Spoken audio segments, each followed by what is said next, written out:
Ladies and gentlemen, the playoffs are here. These are my Super Bowl predictions. In the regular season, I went 174 and 99 in picking games. I think that was pretty good for me, at least. I don't know what I was last year. But these are the playoffs. And if you want to skip to the end to see my results, go ahead. But I'm going to be talking about these matchups for this, so this might be a few minutes. Starting with the Steelers and the Texans on Monday night.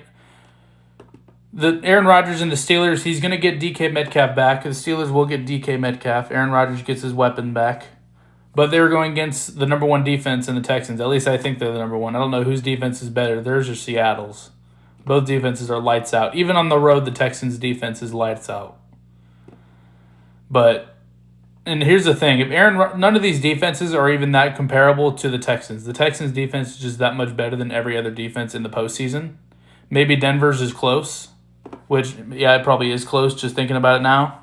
But if the Steelers can win this game, they could really make a push to the Super Bowl because none of these defenses are that impressive. None of these four.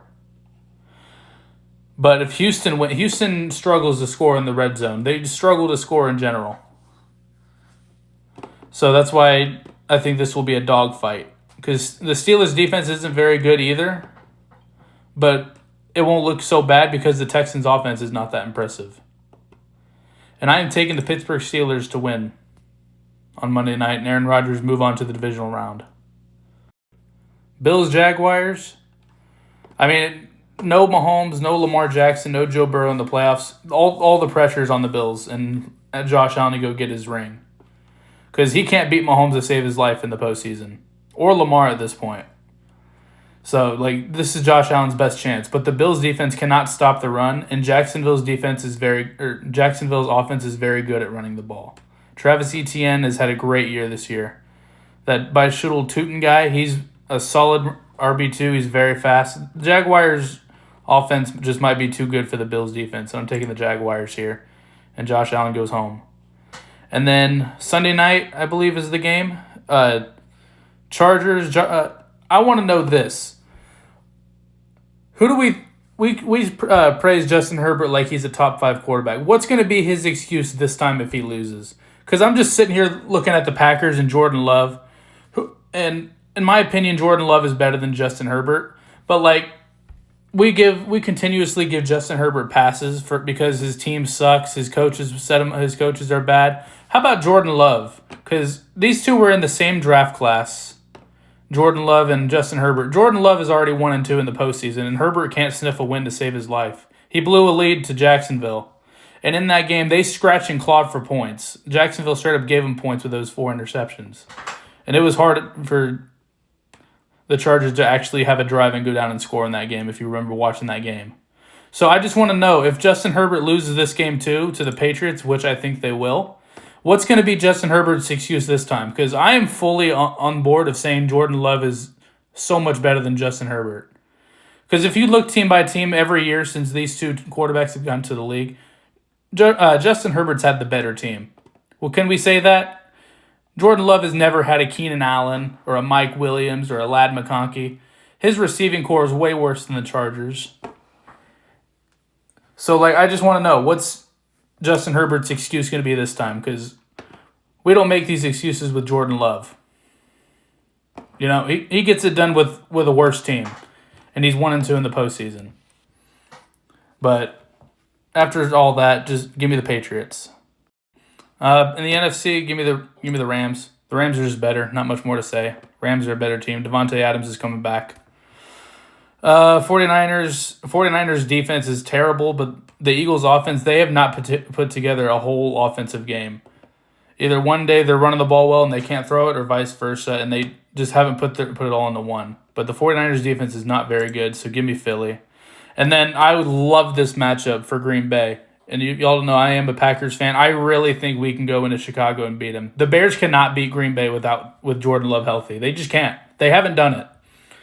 They won, and the only reason why Caleb Williams was getting so much praise in that Week 16 game is because Romeo Doubs couldn't recover an onside kick. The Bears' defense is not very good. They can't generate pressure. They can't stop the run very well either. Green Bay doesn't really run the ball that well either this year like they did last year. But with a healthy Jordan Love, the Bears can't beat Green Bay. They simply can't. And going into this week, the Packers were favorites, even though the Packers haven't won a game in a month. But here's the thing, though.